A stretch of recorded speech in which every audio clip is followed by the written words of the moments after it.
पिछले वीडियो में हमने देखा था कि जो स्टैटिक वेरिएबल होते हैं उनको मेमोरी सिर्फ एक बार एलोकेट होती है और उनका जो स्कोप होता है वो तो लोकल होता है, बट उनकी जो लाइफ टाइम होती है वो ग्लोबल होती है ना। यानी जब तक प्रोग्राम चल रहा है तब तक उनकी लाइफ टाइम रहती है। यहाँ पे हमने एक क्लास बनाई है और उस क्लास का एक स्टैटिक ऑब्जेक्ट बनाया एक फंक्शन के अंदर और उस फंक्शन को मेन से कॉल किया है। बेसिकली इस प्रोग्राम का मकसद ये है कि जो हम पहले से अजम्पशन मान के चल रहे हैं वो सही है कि नहीं। ठीक है, तो यहाँ पे आउटपुट आया है कंस्ट्रक्टर फंक्शन मेन डिस्ट्रक्टर। अब हम इसको एक बार इवेल्युएट करते हैं कि ऐसा क्यों हो रहा है। तो सबसे पहले तो मेन की बॉडी लोड होगी, है ना, क्योंकि हमेशा सी प्लस में और सी में पहले मेन की बॉडी लोड होती है। फिर यहाँ से फन कॉल हुआ, ठीक है, फन की बॉडी लोड हुई, ठीक है ना। फन की बॉडी लोड हो गई और इस फन में हमने एक ऑब्जेक्ट डिक्लेयर कर दिया है, ठीक है। अब जब हम ऑब्जेक्ट डिक्लेयर करते हैं तो क्या कॉल होता है, कंस्ट्रक्टर, है ना। तो कंस्ट्रक्टर कॉल हो गया और यहाँ पे कंस्ट्रक्टर प्रिंट हो गया, ठीक है। उसके बाद यहाँ पे सी आउट फन हो गया, ठीक है। तो पहले कंस्ट्रक्टर प्रिंट हो गया, फिर सी आउट फन प्रिंट हो गया, है ना। इसके बाद फिर ये ब्लॉक खत्म हो गया। अब स्टैटिक वेरिएबल की क्या क्वालिटी होती है कि उसकी मेमोरी तब तक डी एलोकेट नहीं होती है जब तक प्रोग्राम खत्म ना हो, है ना। तो प्रोग्राम खत्म नहीं हुआ है, ठीक है, फन खत्म हो गया है और इसका स्कोप भी खत्म हो गया है, बट इसकी मेमोरी अभी डी एलोकेट नहीं होगी क्योंकि अभी प्रोग्राम खत्म नहीं हुआ है। तो अब वापस हम मेन में जाएंगे और यहाँ पे सी आउट हो जाएगा मेन। अब जब मेन खत्म होने वाला होता है तब हम उसको मानते हैं कि प्रोग्राम खत्म होने वाला है। तो मेन खत्म हो रहा है, ठीक है। तो अब इसकी मेमोरी डीएलोकेट होगी और अब डिस्ट्रक्टर कॉल होगा। तो एक बार हम नॉर्मली इसको करके देख लेते हैं, ठीक है। तो उस केस में क्या होगा, फंक्शन के बाद ही डिस्ट्रक्टर प्रिंट हो जाएगा, है ना। ऐसा इसलिए हुआ क्योंकि जब यहाँ पे सी आउट फंक्शन हुआ और यहाँ पे ये फन खत्म होने वाला होगा तभी इस लोकल वेरिएबल का स्कोप खत्म हो जाएगा, है ना, और डिस्ट्रक्टर कॉल हो जाएगा और इसकी मेमोरी चली जाएगी और यहाँ पे मेन प्रिंट हो जाएगा। तो पिछले वीडियो में हमने जो थ्योरी पढ़ी थी यहाँ पे एक तरीके से हमने उसका प्रूफ देख लिया, है ना। हमने यहाँ पे क्लास बनाई है और उस क्लास के 3 वेरिएबल बनाए हैं और ए को वैल्यू दे दी 34, 54 और तीसरे को भी 54 और उनकी वैल्यू प्रिंट करा ली, ठीक है। इस केस में तो ये नॉर्मली प्रिंट हो जाएगा, है ना। बट क्या होगा अगर यहाँ पे हम स्टैटिक लिख दें, है ना, यहाँ पे खेल पलटता है ना? यहाँ पे इसने इस केस में प्रिंट कर दिया एरर, ठीक है। हम देखते हैं ऐसा हुआ क्यों। तो बेसिकली जब हम कोई क्लास बनाते हैं तो उसकी बॉयलर प्लेट बन जाती है, ठीक है। लेकिन जब हम उसका ऑब्जेक्ट बनाते हैं तब उस क्लास के वेरिएबल्स को मेमोरी एलोकेट होती है ना। यहाँ पे 3 ऑब्जेक्ट बन गए हैं, ठीक है, और यहाँ पे A B C A B C A B C अलग अलग है, ठीक है। पर जब हमने यहाँ पे स्टैटिक लिख दिया तो स्टैटिक वेरिएबल की क्या एक खास बात ये नहीं थी कि उसको मेमोरी सिर्फ एक बार एलोकेट होती है ना। तो अगर यहाँ पे हम ट्रेडिशनल अप्रोच से जाएं कि यहाँ पे भी ए, यहाँ पे भी ए, यहाँ पे भी ए, तो क्या स्टैटिक वेरिएबल की डेफिनेशन के खिलाफ नहीं है ना। तो क्लास के केस में क्या होता है कि सिर्फ एक स्टैटिक वेरिएबल होता है, ठीक है, और उसको ये सब लोग शेयर करते हैं, ठीक है।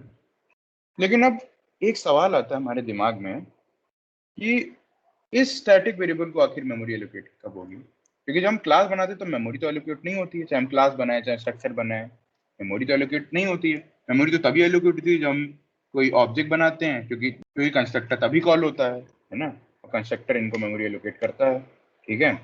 अब कंस्ट्रक्टर तो उतनी बार कॉल होगा जितनी बार हम ऑब्जेक्ट बनाएंगे। तो अगर कंस्ट्रक्टर स्टैटिक वेरिएबल को मेमोरी देने लगे तो दिक्कत हो जाएगी क्योंकि हर बार इसको मेमोरी मिलेगी। तो आखिर इसको मेमोरी कब मिलती है ना।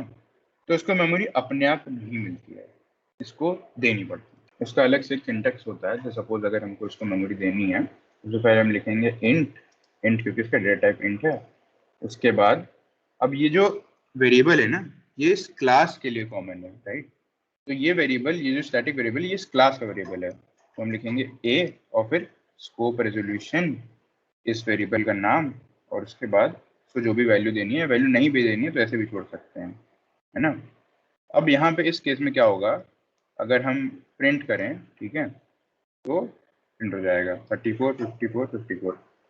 बट क्या यह आउटपुट पुराने आउटपुट की तरह नहीं है, क्योंकि अगर हम गौर से देखें तो इस ए की स्टोरेज को ये तीनों लोग कभी एक साथ यूज ही नहीं कर रहे हैं।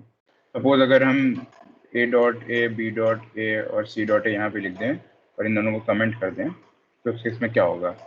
इस केस में इन तीनों का आउटपुट 54 होगा, है ना। हम देखते हैं यहाँ पे ऐसा क्यों हुआ ये कि सबसे पहले तो जो हमने यहाँ पे ये डिक्लेयर किया, तो यहाँ पे ए को मेमोरी एलोकेट हो गई, ठीक है, और ए इन तीनों ऑब्जेक्ट्स के लिए कॉमन है, ठीक है। और जब हमने लिखा 34, A dot A equal to 34, ठीक है, तो इस ब्लॉक में 34 सेव हो गया। फिर जब हमने लिखा B dot A equal to 54, तो यहाँ पे 54 सेव हो गया। फिर जब हमने लिखा C dot A equal to 54, तो भी यहाँ पे 54 सेव हो गया, है ना। फिर जब हमने इनको एक्सेस किया, अब ए का भी ए वही है, बी का भी ए वही है, सी का भी ए वही है, तो इसीलिए इन तीनों केस में 54 प्रिंट हो रहा है, ठीक है। ये एक तरीके से शेयर्ड स्टोरेज की तरह काम करती है, ऐसे भी लिख सकते हैं, ठीक है, ए स्कोप रेजोल्यूशन और ए, क्योंकि इस क्लास के लिए, इस क्लास के जितने भी ऑब्जेक्ट्स होंगे सबके लिए ए तो वही है ना, तो इसलिए क्लास का नाम स्कोप रेजोल्यूशन और वेरिएबल का नाम इस तरीके से भी हम स्टैटिक को कॉल कर सकते हैं, ठीक है। हम क्लास में स्टैटिक वेरिएबल का यूज समझने के लिए एक क्वेश्चन देखते हैं। क्वेश्चन में हमको क्या करना है कि जब भी हम स्टूडेंट नाम की क्लास का कोई वेरिएबल बनाए, आरएन को वैल्यू अपने आप एलोकेट हो जाए, है ना, और ये असेंडिंग ऑर्डर में एलोकेट होगी। सबसे पहला ऑब्जेक्ट को आरएन की वैल्यू 1, 2, 3, 4, है ना। तो इस केस में यूज हम कर सकते हैं स्टैटिक वेरिएबल को, देखते कैसे। तो यहाँ पे हमने क्या किया, एक स्टैटिक वेरिएबल बना दिया एस, ठीक है, और कंस्ट्रक्टर में आरएन को वैल्यू एलोकेट करते चले जा रहे हैं और उसको वैल्यू असाइन कर दिए 0 इनिशियली, और फिर दो ऑब्जेक्ट बना लिए हैं और हम देखते हैं आरएन की वैल्यू क्या प्रिंट होती है, ठीक है। इसकी वैल्यू 1 और 2 प्रिंट हो गई। अगर हम यहाँ पे 0 नहीं भी लिखते, ठीक है, तब भी 1 और 2 प्रिंट हो जाता है, क्योंकि स्टैटिक वेरिएबल की हमेशा जो वैल्यू होती है इनिशियली वो 0 ही होती है, ऑटोमेटिकली 0 साइन होती है। स्टैटिक और ग्लोबल वेरिएबल में हमेशा इनिशियल वैल्यू 0 ही होती है। जैसे अगर हम चाहते हैं कि हमको एक ऐसी क्लास चाहिए जिसमें कोई भी डेटा मेंबर ना हो, सिर्फ फंक्शंस हो, ठीक है। कई बार क्या होता है कि हमको अपने प्रोग्राम में कुछ फंक्शनैलिटी इंपोर्ट करनी होती है। जैसे सपोज हम चाहते हैं कि दो स्ट्रिंग्स का कॉन्केटिनेशन अपने आप हो जाए, ठीक है, तो उसके लिए हमको फंक्शन चाहिए, कोई ऑब्जेक्ट नहीं चाहिए उसका। लेकिन बिना ऑब्जेक्ट के हम किसी फंक्शन को कॉल भी नहीं कर सकते, ठीक है। तो इस केस में क्या किया जाए, तो इस केस में पिक्चर में आता है स्टैटिक फंक्शन। जैसे स्टैटिक वेरिएबल सिर्फ क्लास का वेरिएबल होता है, ऐसे स्टैटिक फंक्शन सिर्फ क्लास का फंक्शन होता है। तो यहाँ पे हमने स्टैटिक फंक्शन बना लिया, ठीक है, और इसको कॉल करना है तो सिंपली ए स्कोप रेजोल्यूशन फन और यहाँ पे कॉल कर लेंगे, ठीक है। इसके लिए कोई भी ऑब्जेक्ट बनाने की कोई जरूरत नहीं है, क्योंकि स्टैटिक फंक्शन सिर्फ क्लास का फंक्शन होता है, स्टैटिक वेरिएबल की तरह, ठीक है। और इसमें हम कुछ भी कर सकते हैं बिना किसी ऑब्जेक्ट के।